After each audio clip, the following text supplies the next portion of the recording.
Hi everyone, I welcome you all to our channel. तो आज हम 2 और 3 और जितने भी जो न्यूज़ आर्टिकल थे जो प्रेस इन्फॉर्मेशन ब्यूरो में आते हैं तो हम डिस्कस करेंगे। And I am really sorry मैं वीडियो नहीं बना पाई 2 दिन से।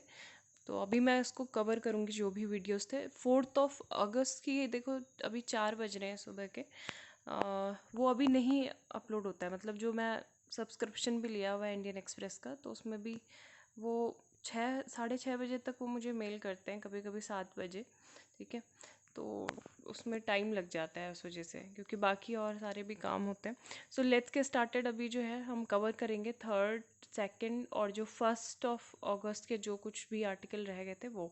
तो स्पोर्ट्स में हमने देखा था कि काफ़ी कुछ हमारे लिए गुड न्यूज़ थी स्पोर्ट्स सेगमेंट में, क्योंकि हम हॉकी में भी हमने क्वालिफाई किया था। इसके अलावा जो पीवी सिंधु है, ब्रॉन्ज मेडल वो जीती थी बैडमिंटन कैटेगरी में। और जो कमलजीत कौर है ना, तो वो भी डिस्कस में वो उन्होंने भी क्वालिफाई किया था अभी। ये सब मतलब कुछ इम्पॉर्टेंट न्यूज़ थी, ठीक है, स्पोर्ट्स से रिलेटेड। बाकी यहाँ पे जो था, new frog species discovered in western Ghats named after x DU जो वाइस चांसलर हैं। डीयू के फॉर्मर जो वाइस चांसलर थे, मिनरवेया पेंटाली उनका नाम पड़ा है, ठीक है, दीपक पेंटल इनका नाम था। तो इन्हीं के नाम पे जो न्यू फ्रॉग स्पीसीज है, ये कहाँ पे पाया गया है ये फ्रॉग? ये वेस्टर्न घाट में, ठीक है, western Ghat biodiversity hot spot extending along the southwest coast of the Indian peninsula, and research team has stated that this new species is endemic to the southern western ghats। ठीक है, तो यहाँ पे multiple जो localites हैं केरला तमिलनाडु में, इन्होंने मतलब जब सर्वे कर रहे थे एम्फीबियंस का मानसून सीजन में, तब यहाँ पे डिस्कवर्ड किया। एंड ये जो स्पीसीज है is also among the smallest known Minervarya frogs which is probably one of the reason it was overlooked until now. तो ये है सबसे क्या है, ये स्मॉलेस्ट नोन, मतलब बहुत ही छोटा सा ये फ्रॉग है। सो नेक्स्ट न्यूज़ जो इम्पोर्टेंट थी, बाकी असम मिज़ोरम पे है। बहुत बार हम डिस्कस कर चुके हैं असम मिज़ोरम का क्या इशू है, बाउंड्री डिस्प्यूट, बॉर्डर डिस्प्यूट ना।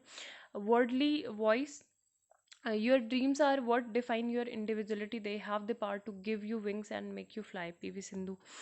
वंस अपॉन अ कमेटी, ये अब इतना ज़्यादा इंपॉर्टेंट आर्टिकल नहीं था, ठीक है, बस ये उसी पार्लियामेंट्री कमेटीज़ के बारे में बात कर रहे हैं। ये जो सेटिंग न्यू हाउसेज रूल है, ये एक बार हम डिस्कस करेंगे इसे।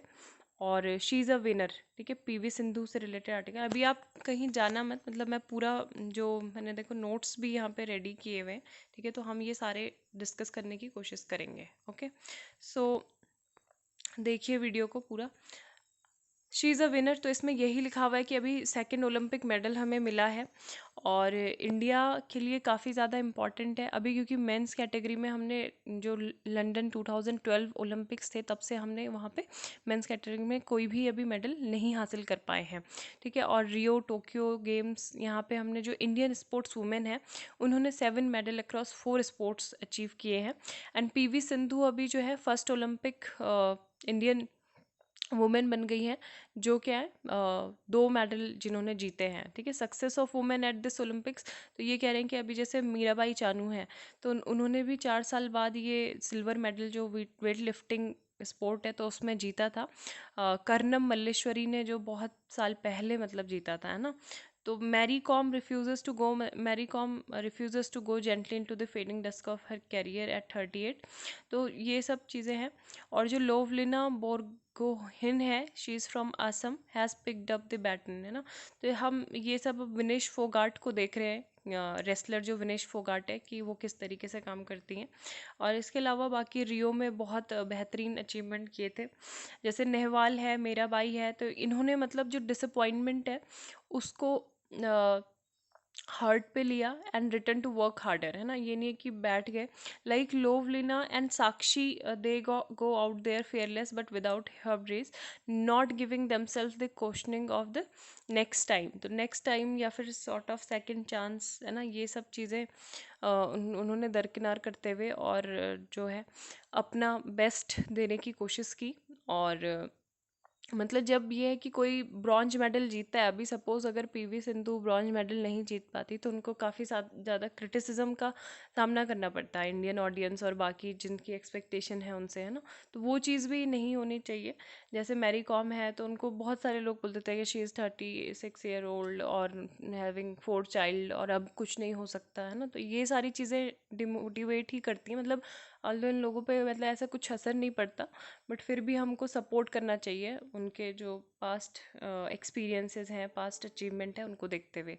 Setting new house rules increase number of sittings give more time to opposition to end disruption. तो यहाँ पे जो ये जो आर्टिकल लिखा है, PRS लेजिस्लेटिव रिसर्च है, ये हेड ऑफ आउटरीच चक्षु रॉय, ठीक है। तो इन्होंने ये बोला है कि देखो जो डिसरप्शन है आजकल, ठीक है, वो उसको उसने रिप्लेस कर लिया है डिस्कशन को, मतलब डिस्कशन की जगह पे डिसरप्शन जो है लेजिस्लेटिव फंक्शनिंग का एक फाउंडेशन सा बन गया है। और जो एक पैशनेट डिबेट होनी चाहिए थी जो कंट्री को इन्फॉर्म करती कि क्या मतलब हमारी पार्लियामेंट में चल रहा है, हमारे जो पॉलिटिशियंस जिनको हमने अपॉइंट किया है, सिलेक्ट किया है, तो वो क्या हमारे लिए, जनता के लिए काम कर रहे हैं, ना। तो अभी लास्ट वीक में क्या था, ये बोला गया था कि गवर्नमेंट मॉनसून सेशन को कर्टेल कर रही है।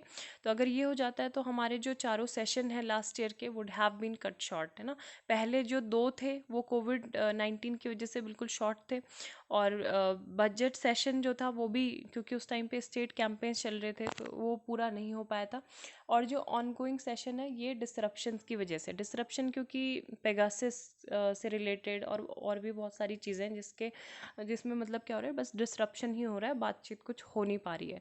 तो ये बोला गया है कि जो पॉलिटिकल पार्टीज़ हैं ये इनको understand what cause disorder and changes required to prevent it. तो 2001 में क्या हुआ था, एक बहुत लंबी कॉन्फ्रेंस चली थी सेंट्रल हॉल में, किस चीज़ को लेके, डिसिप्लिन और डेकोरम कि लेजिस्लेचर में किस तरीके से पार्लियामेंट में जो डिसिप्लिन है, अनुशासन है और एक डेकोरम मेंटेन करना है, ठीक है। तो जो बहुत सारे पॉलिटिकल मिनिस्टर थे, प्रोमिनेंट लीडर, जैसे prime minister Atal Bihari Vajpayee then, and leader of opposition Lok Sabha उस टाइम पे सोनिया गांधी, ऑल इंडिया तृणमूल कांग्रेस की ममता बनर्जी, ठीक है, ये सब भी थे। और इन्होंने अपने कुछ इंपॉर्टेंट इनपुट्स दिए थे कि किस तरीके से जो जैसे पार्लियामेंट, अरुण जेटली, प्रणब मुखर्जी, ये सब लोग थे वहाँ पे, चंद्रशेखर, है ना, कि क्या किस तरीके से हम क्या कर सकते हैं फंक्शनिंग जो है पार्लियामेंट की वो डिस्टर्ब ना हो, तो उसके लिए हम क्या क्या मेजर लेने चाहिए। तो पहला ये था कि first was dissatisfaction in MPs because of inadequate time for airing their grievances, ठीक है, कि मतलब उनका जो था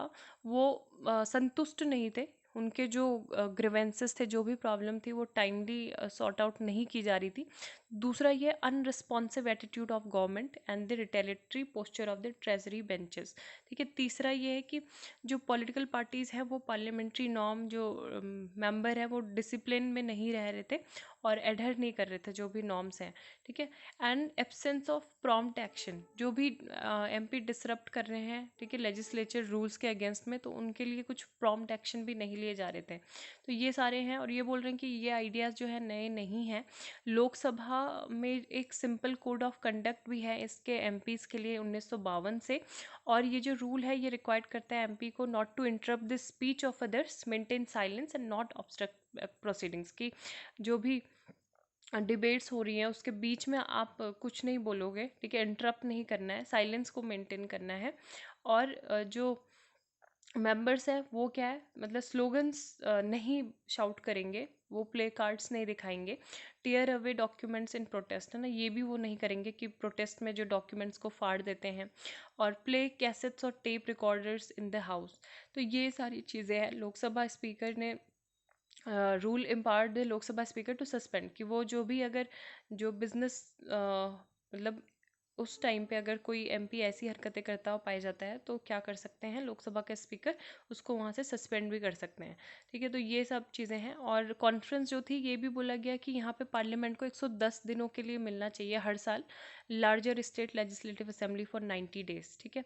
लेकिन ये जो सजेशंस हैं ये कभी भी इन्फोर्स नहीं किए गए, और गवर्नमेंट ने ये डिसाइड किया कि पार्लियामेंट मतलब गवर्नमेंट डिसाइड करती है कि पार्लियामेंट को कब मिलना है, कितनी देर के लिए मिलना है, और क्या क्या मतलब यहाँ पे हम जो इश्यूज़ हैं हाउस में वो डिस्कस होने हैं, ठीक है। और जो बहुत सारी जो गवर्नमेंट है वो वर्किंग डेज से मतलब बचती हैं कि इंक्रीज़ होने चाहिए। कोई नहीं चाहता कि पार्लियामेंट में ज़्यादा दिनों तक काम हो।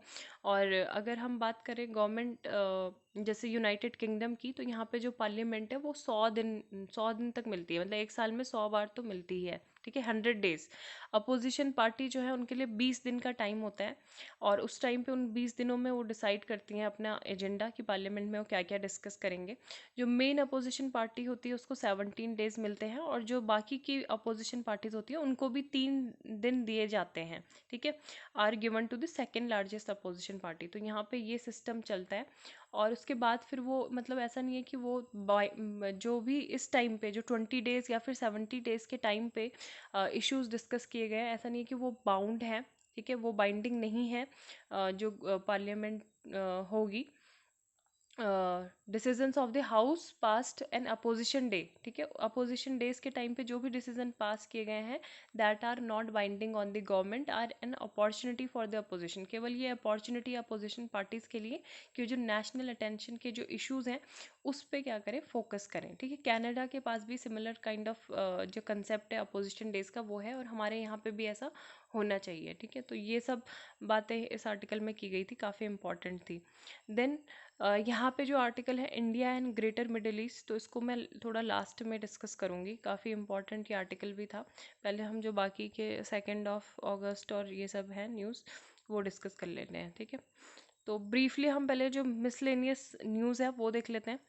ई रूपी और कुत्थे, आप जो भी पढ़ो इसको, कटहिरान टनल, अश्वगंधा और इंडिया चाइना एस्टैब्लिशमेंट हॉटलाइन, ठीक है, in north Sikkim, north eastern space application centre and आदि प्रशिक्षण पोर्टल। तो अगर इनके बारे में पूछा जाता है ये सब क्या है, ये न्यूज़ में क्यों थे, तो आपको बताना है, ठीक है। तो लेट्स सी। सबसे पहले हम बात करते हैं ई रूपी की। ये कल के ही इंडियन एक्सप्रेस में आया, अगर मैं इकोनॉमिक पेज में आपको दिखाऊंगी अभी, तो देखो ई रूपी आया हुआ है ना, दिखाने से अभी टाइम वेस्ट होगा, पर यहाँ पे आप देख सकते हो ऐसे briefly. PM e rupee to deliver targeted transparent leakage free benefits, है ना। तो यहाँ पे मेनली आया है कि ये जो प्लेटफॉर्म है it has been developed by the national payments corporation of India, department of financial services, ministry of health family welfare and the national health authority. ये क्या है, cashless contactless digital payment medium है which will be delivered to mobile phones of beneficiary in form of SMS string और QR code, ठीक है। तो ये है, इसी के बारे में देख लेते हैं पूरा, मतलब जो इंडियन एक्सप्रेस और PIB की जो न्यूज़ है वो यहाँ पे मैंने उसके सिनॉप्सिस बनाए हुए हैं। ई रूपी is a person and purpose specific cashless digital payment solution. ये एक कॉन्टैक्टलेस इंस्ट्रूमेंट है डिजिटल पेमेंट के लिए, ठीक है, जो अभी हमने पढ़ा। ये QR कोड पे बेस्ड है या फिर SMS स्ट्रिंग बेस्ड ई वाउचर होगा, मोबाइल फ़ोन जो बेनिफिशरी का होगा उसके थ्रू ये डिलीवर किया जाएगा, ठीक है। The system will eliminate the need for any physical interface. तो जो फिजिकल इंटरफेस होता है, ठीक है, वो नहीं होगा। मोबाइल बैंकिंग, डेबिट और credit cards by simply and directly allowing the beneficiary to avail the benefits और redeeming the codes at a specific centre. तो ये डेवलप किया गया, हमने ऑलरेडी डिस्कस कर लिया है, ठीक है। अब ये किस तरीके से काम करेगा, ये बेसिकली एक प्रीपेड वाउचर है जो इश्यू होगा सिटीजन को डायरेक्टली जब भी वो अपना जो मोबाइल नंबर है वो वेरीफाई कर लेंगे, ठीक है। देन ई रूपी voucher will be delivered in the form of QR code. जो QR कोड होता है ना जिसको हमें स्कैन करना होता है, या फिर SMS स्ट्रिंग बेस्ड ई वाउचर है, तो उस वो हमें बेनिफिशरी के मोबाइल नंबर पे आएगा, and beneficiary can redeem the voucher without a card, digital payments app या फिर internet banking access at the service provider. Next जो है ये देख लेते हैं। ये जो टनल है ये ट्विन ट्यूब टनल है, ठीक है, कुतरियान सॉरी खुद कुटहिरान ना कुट Kuthiran in Thrissur district of Kerala state in India. ये लोकेटेड है नेशनल हाईवे 544 में, और ये किसके द्वारा ओन्ड एंड ऑपरेटेड है, नेशनल NHAI के द्वारा, ठीक है, national highways authority of India के द्वारा ऑपरेट है। ट्विन ट्यूब टनल, ठीक है, कहाँ पे, केरल के थ्रीसूर डिस्ट्रिक्ट में। केरल की ये फर्स्ट एवर टनल है for road transport and south India's longest 6 lane road tunnel and 1.6 kilometre long tunnel है जो डिज़ाइन की गई है Peechi Vazhani wild life sanctuary, ठीक है, design through Peechi Vazhani wild life sanctuary. North eastern space application centre NESAC, जो north east space application centre है उसके बारे में देख लेते हैं। अभी असम और मिजोरम का जो बॉर्डर डिस्प्यूट है, तो इसमें मतलब इसको लेके सॉल्व करने को लेके जो परमानेंट सोल्यूशन है, एक सेंटर ने ये बोला है कि जो NESAC है कि ये एक क्या करे, डिमार्केट करे स्टेट बाउंड्रीज को यूजिंग सैटेलाइट इमेजिंग, ठीक है। स्पेस एप्लीकेशन सेंटर है ना नॉर्थ ईस्टर्न, तो ये है।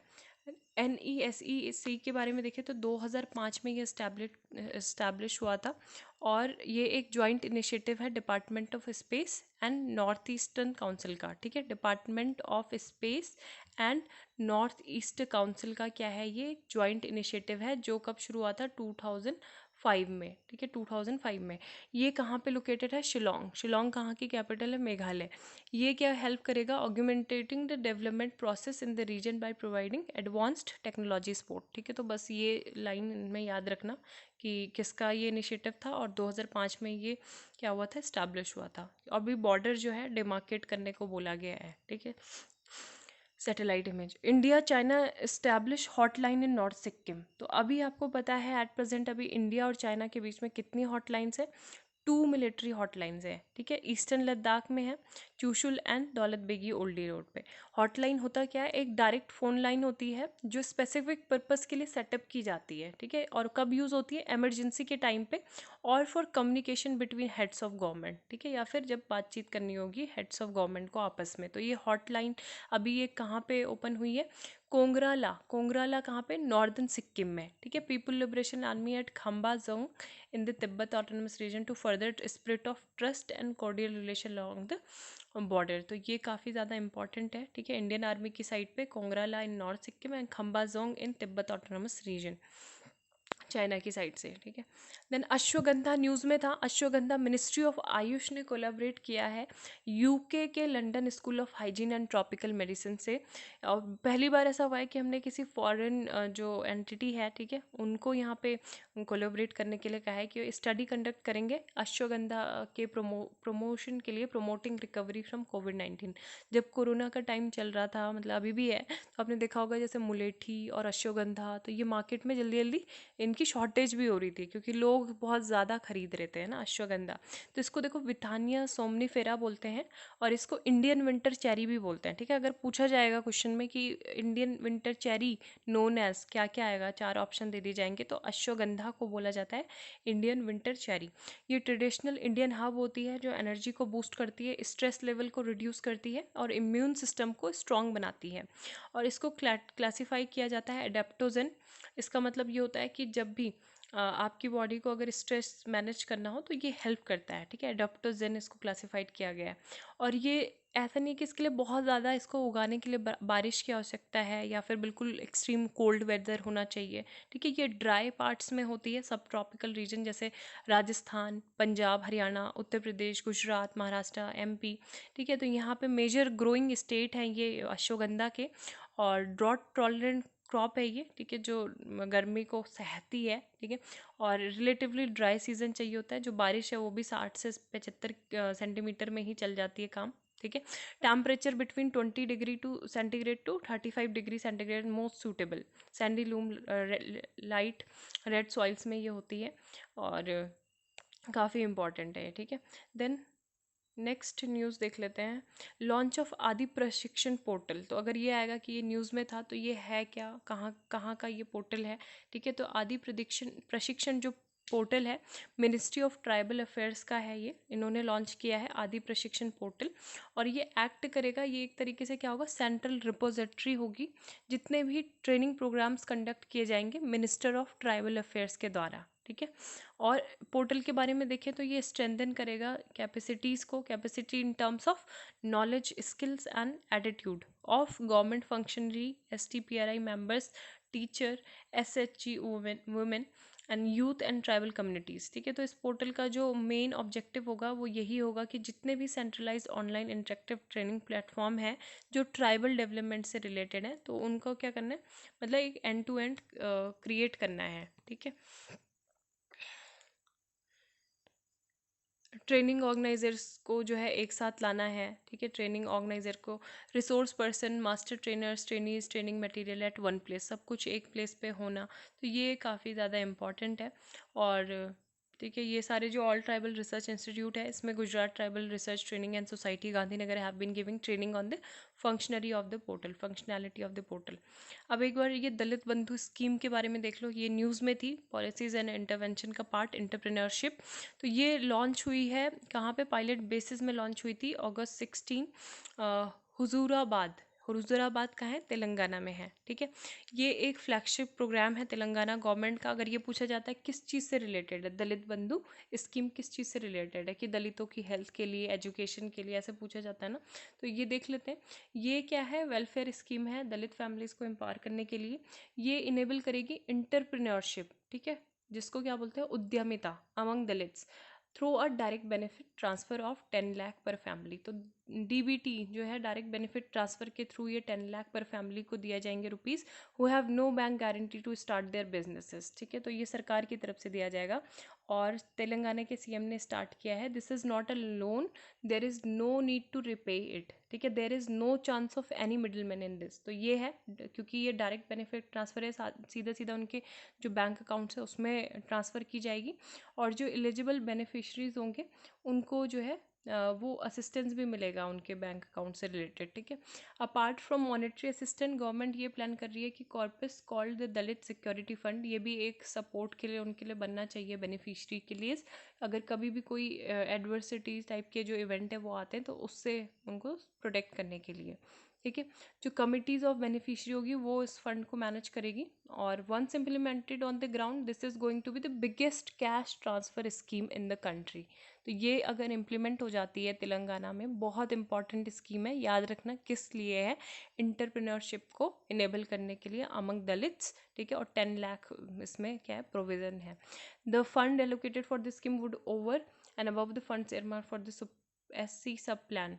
तो ये काफ़ी इंपॉर्टेंट है और नेशन वाइड भी इसका इम्प्लीमेंटेशन हो सकता है, ठीक है। देन यहाँ पे और क्या है, 1 to 4 अगस्त में और देखते हैं। अच्छा, ये क्विज है, ठीक है। अब देखो, द ऑब्जेक्टिव ऑफ दलित बंधु scheme launch by Telangana government is associated with which of the following, ठीक है। तो वुमेन एम्पावरमेंट से रिलेटेड है, हेल्थ इंश्योरेंस से रिलेटेड है, एंटरप्रेन्योर से रिलेटेड है, या फिर फ्री एजुकेशन। तो जब आपने अभी पढ़ा है ये, तो आपको इजीली आप आंसर कर पाओगे कि ये एंटरप्रेन्योरशिप से रिलेटेड है, ठीक है। And which of the following is a traditional herb also known as inter winter cherry. Indian winter cherry क्या है, ट्रेडिशनल इंडियन हर्ब, गिलोय, क्योंकि आप सोचो गिलोय न्यूज़ में था तो गिलोय होगा। आंवला, टर्मरिक, अश्वगंधा, अभी हमने पढ़ा है तो आपको ताज़ा ताज़ा फ्रेश फ्रेश ये याद रहेगा, अश्वगंधा, ठीक है। Indian winter cherry. तो इस तरीके से क्वेश्चंस आते हैं और आपको इस तरीके से आंसर करने हैं, ठीक है। देन और देख लेते हैं क्या क्या है। काफ़ी सारी न्यूज़ रह जाती हैं, एक दिन की इतनी न्यूज़ होती हैं, ठीक है। यहाँ पे हमने देखो UNSC के बारे में तो हमने बहुत बार पढ़ा है, इसके अलावा जो कुछ इंपॉर्टेंट टॉपिक है जो नहीं टच किए हैं वो देख लेते हैं। Role of civil services in a democracy, police station must display legal aid info, ठीक है। तो यहाँ पे ये जो सुप्रीम कोर्ट के जस्टिस हैं UU ललित, तो इनका कहना है कि हर पुलिस स्टेशन में हमारे देश के एक डिस्प्ले बोर्ड होना चाहिए, ठीक है, जिसमें बड़े बड़े जानकारी दी हो कि जो हमारे राइट टू लीगल एड है और क्या प्रोविज़न है, कि मतलब निशुल्क कानूनी सहायता की किस तरीके की अवेलेबिलिटी और सर्विसेज है, क्या एड हैं, तो उसके बारे में मेंशन होना चाहिए उन डिस्प्ले बोर्ड पे, ठीक है। अब जस्टिस UU ललित कौन है, ये एक एग्जीक्यूटिव चेयरमैन है नेशनल लीगल सर्विस अथॉरिटी के, नालसा। नालसा क्या है, ठीक है, नालसा के बारे में आपको पता होगा, 1987 के एक्ट के तहत, लीगल सर्विस अथॉरिटी एक्ट के तहत ये कॉन्स्टिट्यूट हुई थी, ठीक है। To provide free legal services to weaker section of society. जब आप नालसा पढ़ते हो या फिर फ्री लीगल एड कहीं पे भी आता है तो आपको हमारे जो DPSPs हैं, directive principle of state policies, तो उनके बारे में भी आपको पता चलना चाहिए कि क्या है। उसी टाइम पे दिमाग में क्लिक करना चाहिए कि कौन सा आर्टिकल जो हमारे संविधान का है वो इससे रिलेटेड है, फ्री लीगल एड से, है ना। तो तब तक आप सोचो, मैं बताती हूँ। NALSA has been constituted under the legal service act authority 1987, और इसका एम क्या था? To ensure the opportunity for securing justice are not denied to any citizen, है ना। कि मतलब किसी भी सिटीजन को, किसी भी भारत के नागरिक को उसकी डिसेबिलिटीज़ या फिर कोई आर्थिक कारणों से वो जस्टिस से क्या हो, मतलब उसको जस्टिस से दूर रहे, वो ऐसा नहीं होना चाहिए। तो इसके लिए एक ऑफिशियल न्यूज़लेटर भी आता है जिसका टाइटल है न्यायदीप, ठीक है, नालसा का ही ये है न्यायदीप। और ये लोक अदालत भी क्या करता है, एक एमिकेबल सेटलमेंट ऑफ डिस्प्यूट के लिए ऑर्गेनाइज करता है कि डिस्प्यूट जो है आसानी से क्या हो जाए, रिजॉल्व हो जाए। इसमें आपको डिस्ट्रिक्ट कोर्ट, हाई कोर्ट या फिर सुप्रीम कोर्ट जाने की ज़रूरत ना पड़े। लोक अदालत में आपने देखा होगा यहाँ पे जो बोलते हैं नो लॉयर, है ना, नो मतलब एक वो है कि यहाँ पे आपका ना वकील कुछ नहीं होता है। यहाँ पे आराम से आपका जो है फ्री लीगल एड के थ्रू यहाँ पे डिस्प्यूट जो है रिजॉल्व हो जाता है, अगर जो लोग करना चाहें तो। कंपोजिशन क्या है? सेक्शन 3(2) जो है लीगल सर्विस अथॉरिटी एक्ट का, जो चीफ जस्टिस ऑफ इंडिया है, ये इसके पैट्रन इन चीफ होंगे। और सेकंड सीनियर मोस्ट जज of supreme court is the executive chairman, ठीक है, काफ़ी इंपॉर्टेंट है। State and district level service authority में भी ये है कि फ्री लीगल सर्विसेज देते हैं लोगों को, लोक अदालत कंडक्ट करते हैं स्टेट में। और honourable chief justice of the respective high court, ठीक है। स्टेट लीगल सर्विस अथॉरिटी जो होगी SLSA, तो उसमें कौन होगा? हाई कोर्ट के जो चीफ जस्टिस होंगे वो उनके द्वारा हेड की जाएगी, वो पैट्रन इन चीफ होंगे स्टेट लीगल सर्विस अथॉरिटी के। हर डिस्ट्रिक्ट में क्या होता है, ये भी इम्प्लीमेंट की जाती है डिस्ट्रिक्ट में भी, डिस्ट्रिक्ट लीगल सर्विस अथॉरिटी, ये सिचुएटेड होता है डिस्ट्रिक्ट कोर्ट कॉम्प्लेक्स में। और डिस्ट्रिक्ट जज जो होता है रिस्पेक्टिव डिस्ट्रिक्ट में, चेयर्ड इनके द्वारा की जाती है। अब आर्टिकल 39A है, ठीक है, आपने भी सोच लिया होगा कि कौन सा है फ्री लीगल एड से रिलेटेड। 39A ये क्या बोलता है? Legal system promote justice on the basis of equal opportunity and shall in particular provide free legal aid and by suitable legislation or schemes or in any other way to ensure that opportunity for securing justice are not denied to any citizen by reason of economic or other disabilities, ठीक है।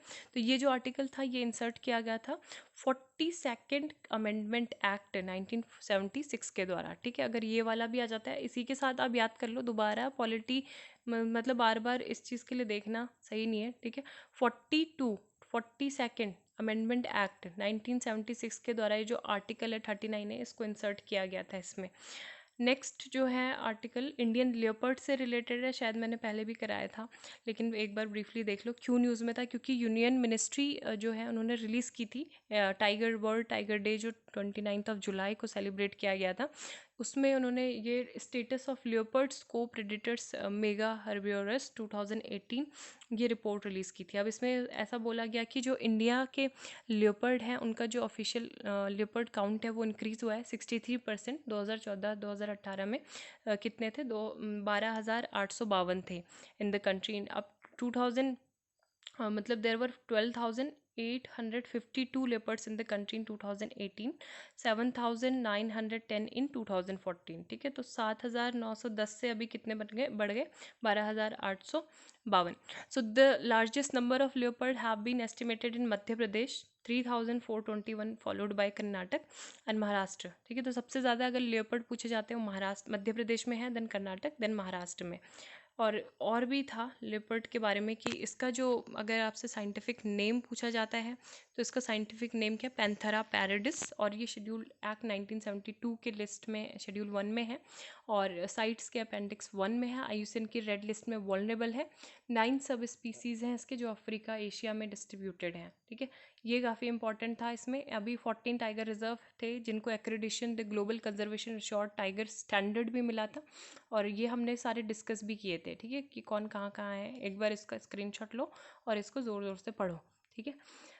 और इसको map में भी देख सकते हो, जैसे मुदुमलाई, और ये तमिलनाडु में आते हैं आपके। दुधवा नेशनल पार्क जो है उत्तर प्रदेश, ठीक है। सुंदरबन वेस्ट बंगाल, सर पता है। परी परम्बिकुलम केरला में, बांदीपुर कर्नाटक में, सतपुरा, कान्हा, पन्ना, ये सारे तीनों का है मध्य प्रदेश में, मानस, काजीरंगा, ओरांग असम में, पेंच महाराष्ट्र में, वाल्मीकि टाइगर रिजर्व बिहार में, ठीक है। तो ये सब है।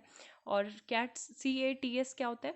ये एक एक्रेडिशन टूल होता है जो global coalition of tiger range countries को दिया जाता है, ठीक है। और टाइगर प्रोटेक्टेड एरियाज एक्सपर्ट ने इसको डेवलप किया है, तो ये काफ़ी इंपॉर्टेंट था। देन जब कंट्री में लॉज की, रेगुलेशन की क्लैरिटी नहीं होती है, तो सुप्रीम कोर्ट टाइम टाइम पे कुछ ना कुछ ऑर्डर जो है पास करता रहता है, ताकि जानकारी मिले, एक इन्फॉर्म्ड डिसीजन लोग ले सकें। तो use applicability of prevention detention in country, किस तरीके से प्रिवेंशन डिटेंशन है उसका कंट्री में यूज़ होना चाहिए, ठीक है। अभी एक अपील जो थी वो फाइल की गई थी, एक व्यक्ति की जो वाइफ थी उसके द्वारा, प्रिवेंटिव डिटेंशन के अंतर्गत, Telangana prevention of dangerous activities act. Shortly after he was granted bail, ठीक है। चीटिंग केस में उसको बेल मिल गई थी, उसके बाद ही ये जो थी फाइल की गई थी petition.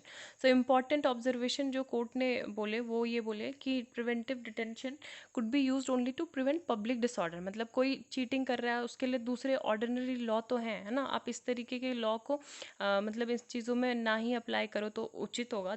should the state should not arbitrarily resort to preventive detention to deal with all and sundry law and order problems which could be dealt by the ordinary law in the country, ठीक है।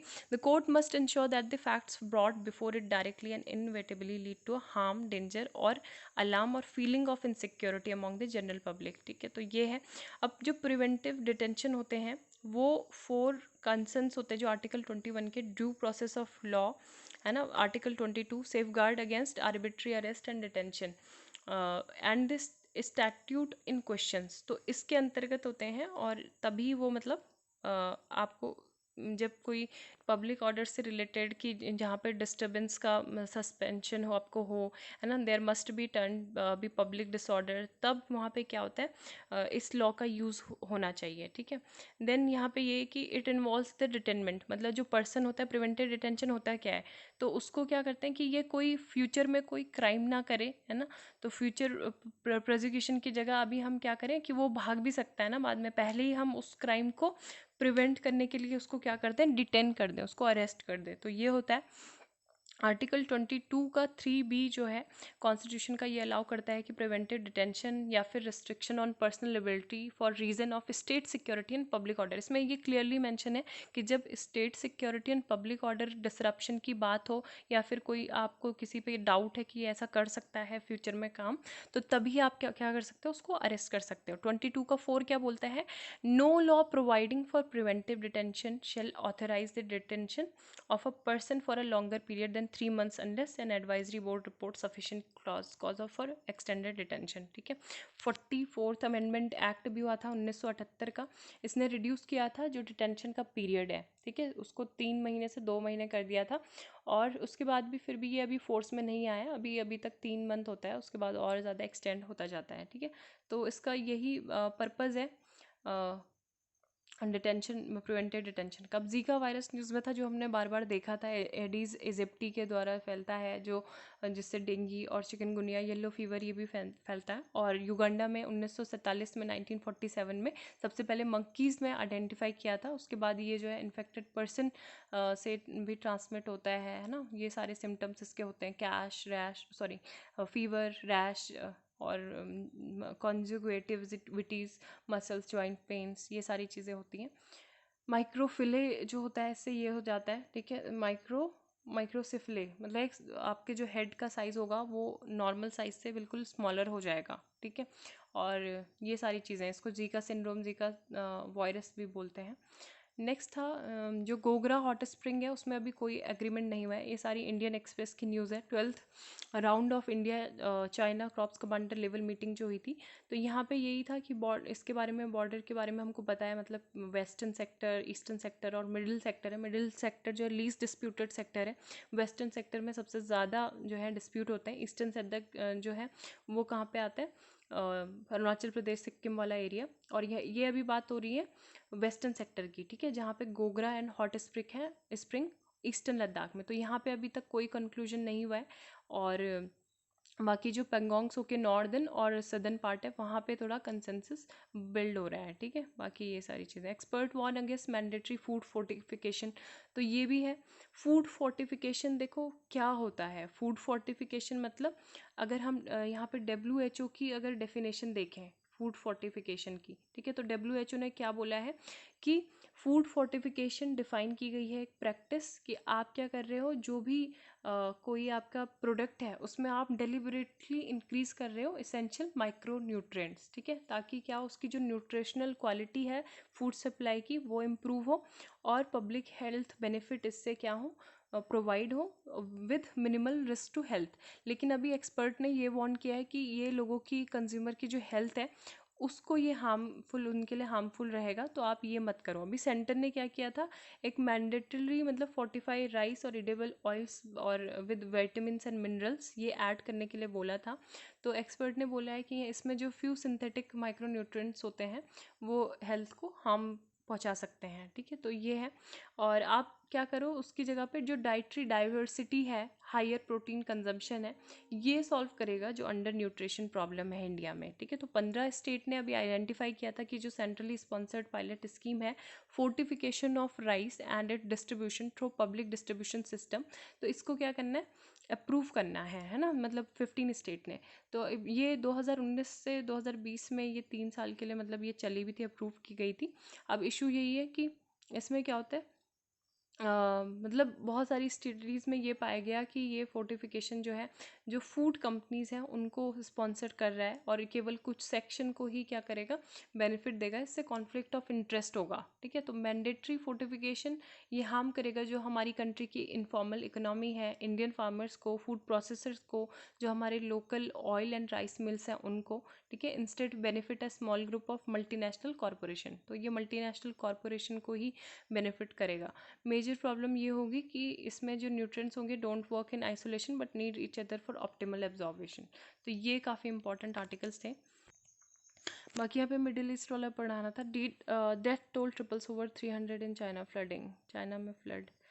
Then ये वाला जो article है, let's see, middle east वाला जो है, धनबाद जज, India and greater middle east, ठीक है। तो ब्रीफली मैं आपको बता देती हूँ क्या क्या है। बहुत अच्छा आर्टिकल ये था, वन ऑफ द। बाकी देखो और सारे जो न्यूज़पेपर में पढ़ती हूँ उसमें बहुत चीज़ें रिपीटेड होती हैं और कोविड का डेटा रिपीट होता है, वो आपके लिए इम्पॉर्टेंट नहीं है, ठीक है। तो please focus on the important article only, ठीक है।